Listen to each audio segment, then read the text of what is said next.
Ranjus freetime vlog. இன்னைக்கு cauliflower கொந்தினக்கறி masala எப்படி பண்றதுன்னு பார்க்கலாம்.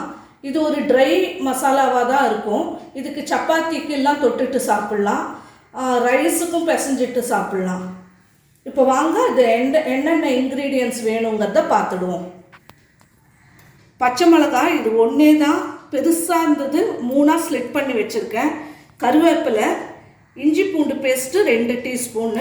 இது ஹோல் ஸ்பைசஸ், சோம்பு, பட்டை, லவங்கம், பிரிஞ்சி இலை. இது வெங்காயம் 2 பெருசு பொடிசா கட் பண்ணி வச்சிருக்கேன். இது கொந்தின கறி கீமான்னு வாங்க இல்லையா, அது. இது ஒரு காலிஃப்ளவர்.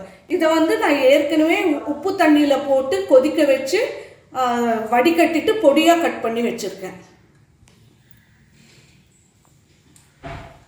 இப்போ நம்ம எப்படி செய்யலாங்கிறது பார்ப்போம். இந்த கொந்தின கறியும் நான் மஞ்சள் உப்பு போட்டு நல்லா க்ளீன் பண்ணி வச்சுருக்கேன். இஞ்சி பூண்டு பேஸ்ட்டு, பச்சை மிளகாய், இந்த வெங்காயம் நல்லா ஆட் பண்ணிக்கலாம். மிளகாத்தூள் 3 ஸ்பூன் போடுறேன். மஞ்சத்தூள், உப்பு இந்த அளவுக்கு போடுறேன். இதை நல்லா பிசைஞ்சிட்டு ஒரு டம்ளர் அளவுக்கு நம்ம தண்ணி ஊற்றி வேக வைக்க போகிறோம். மட்டனுங்கிறதால நீங்கள் எவ்வளோ விசில் வைப்பீங்களோ அந்த அளவுக்கு வச்சுக்கோங்க. நான் 6லேருந்து 8 விசில் வைக்க போகிறேன்.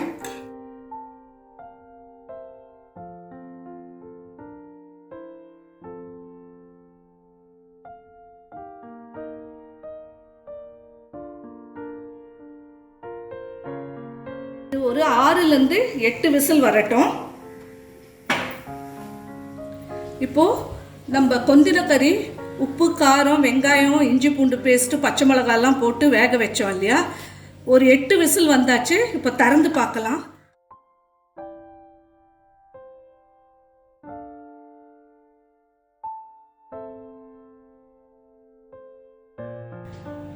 நல்லா வெந்துடுச்சு பாருங்க. இப்போ நம்ம அதை தாளிச்சுக்கலாம். நான் 4 டீஸ்பூன் எண்ணெய் விட்டுருக்கேன். சோம்பு, பட்டை, லவங்கம், பிரிஞ்சி இலை போடுறேன்.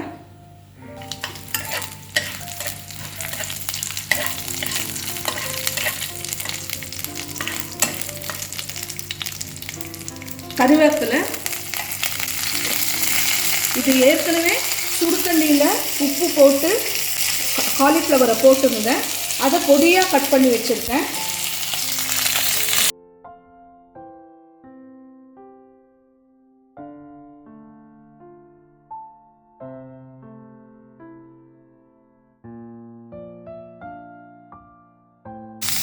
இந்த கொந்தின கறியில் தண்ணி இழுத்துடுச்சு.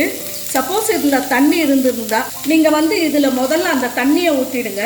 அந்த தண்ணியை ஊற்றி அது நல்லா ட்ரெயின் ஆன பிறகு இதை போடுங்க.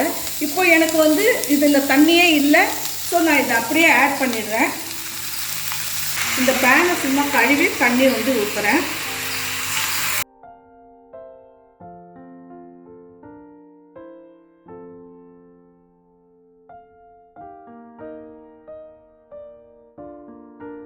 இந்த தண்ணிலேயே அந்த காலிஃப்ளவர் இன்னும் நல்லா வெந்துடும். இது கூட கலந்து வந்துடும் அந்த கீமா கூட.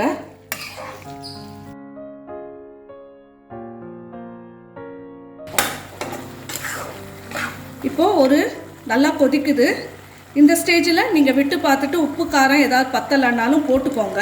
இப்போவே போட்டுட்டு ஒரு மூடி போட்டுட்டு கொஞ்சம் சிம்மர் ஆக விடுங்க. ஒரு 2 மினிட்ஸ் சிம்மர் ஆனால் போதும். இதுவும் ரெடி ஆகிடும். உங்களுக்கு சைட் டிஷ்ஷாக வேணும்னா நல்லா தண்ணியெல்லாம் நல்லா இழுத்துக்கிற மாதிரி பாருங்கள். இல்லை கிரேவியாக வேணும்னா இப்படியே கூட நீங்கள் இறக்கிக்கலாம். பாருங்கள், எல்லாம் நல்லா கலந்து வந்துடுச்சு.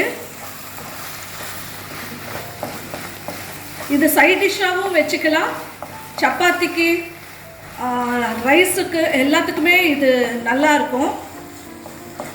அவ்வளோதான், நம்ம காலிஃப்ளவர் மட்டன் கீமா ரெடி.